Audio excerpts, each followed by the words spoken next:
Hello friends, आपका बहुत बहुत स्वागत है आपके अपने चैनल अकाउंट्स वाला पे। दोस्तों, आज हम बात करने वाले हैं meaning and objectives of accounting chapter first के ऑब्जेक्टिव्स के बारे में। किसके ऑब्जेक्टिव बारे में? अकाउंटिंग के ऑब्जेक्टिव्स के।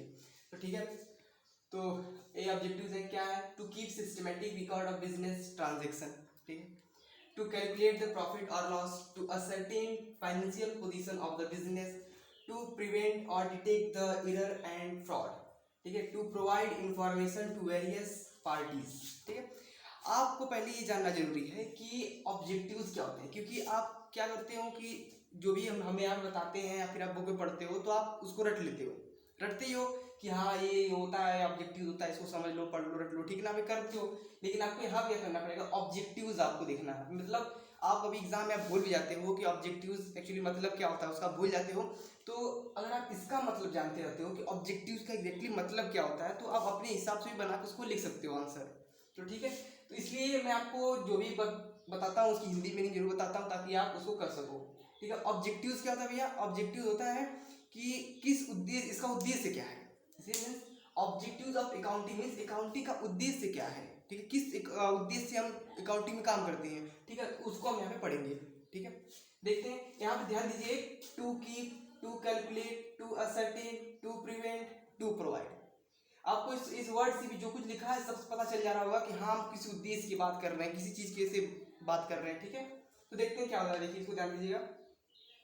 To keep systematic record of business transaction means business transaction का सिस्टमैटिक रिकॉर्ड रखना। हमने पिछली वीडियो में देखा था कैरेक्टर स्टिक्स के बारे में, तो उसमें हम लोग पढ़े थे कैसे क्लासिफाई करते हैं, समराइज करते हैं, फिर इंटरप्रेट करके फिर उसको हम कम्युनिकेट करते हैं। ठीक है, उसमें हमने देखा था। लेकिन आज यहाँ पे क्या पढ़ना है?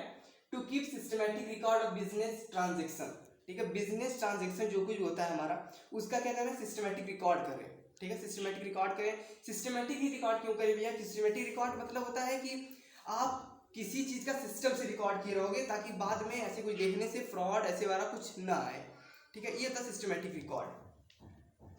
अगला है टू कैलकुलेट द प्रॉफिट और लॉस। ठीक है, किस काम के लिए और करते हैं हम? प्रॉफिट और लॉस को कैलकुलेट करने के लिए। ठीक है, प्रॉफिट देखिए कुछ सिंपल वर्ड है, इसमें वर्ड ही समझ जा रहे हो गए, कोई वर्ड में कुछ ज्यादा गहराई है नहीं, सिंपल वर्ड लिखा गया है, आप वर्ड को देख के समझ जा रहे हो इसका मतलब क्या है। ठीक है, तो देखिए टू कैलकुलेट द प्रॉफिट और लॉस, प्रॉफिट और लॉस को हम कैलकुलेट करते हैं यहाँ पे। ठीक है, टू असर्टेन, असर्टेन मीन्स क्या होता है? Ascertain the financial position of the business means इस फाइनेंशियल पोजीशन बिजनेस के बारे में जानकारी, उसके बारे में। ठीक है ना, होता है ना, to ascertain the financial position of the business. ठीक है, financial position of the business के बारे में जो जानकारी देता है, ठीक है ना, उसके बारे में। ठीक है, उसको जानकारी देता है ना, उसको बोलते हैं ऐसे financial position of the business. Business की जो फाइनेंशियल पोजीशन है उसके बारे में कुछ जानकारी मिले हमको आखिरी में जाके। ठीक है, जरूर देखिए हर बिजनेस में नहीं चाहता है कि बस वो ये ना जाने कि कितना प्रॉफिट हुआ, कितना लॉस हुआ है, वो यही ना जाने, बल्कि वो चाहता है कि उसकी कंपनी की, उसके फर्म की क्या फाइनेंशियल पोजीशन है, वो ये जानना भी चाहता है। ठीक है, तो ऐसे तो बहुत होता है इसमें, तो ये बहुत जरूरी हो जाता है। ठीक है, financial position of the business की बहुत जरूरी जानना। अगला आता है देखिए टू प्रिवेंट और detect the error and fraud. आप सिस्टमैटिक रिकॉर्ड बनाते रहोगे, जहां भी आपको जो भी आप लास्ट में बताया था कम्युनिकेट किया जाता है किसी जो भी मैनेजर सीईओ होते हैं उनको दे देते हैं हम लोग, तो वहां पे वो क्या करते हैं? प्रिवेंट, और वहां से पता लगाते हैं, क्या पता है? डिटेक्ट करते हैं और एरर और फ्रॉड को।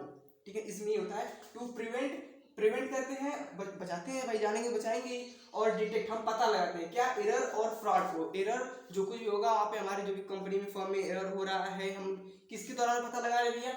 जो ऑब्जेक्टिव्स, जो अकाउंटिंग हम बना रहे हैं ना, उसकी अकाउंटिंग जो बना रहे हैं उसमें उससे हम पता लगा लेंगे कहाँ पे एरर हो रहा है, कहाँ पे क्या हो रहा है, फिर हम बाद में उसको सुधार कर सकते हैं। ठीक है, टू प्रिवेंट और detect the error and fraud. अगला और लास्ट आता है to provide information to various parties.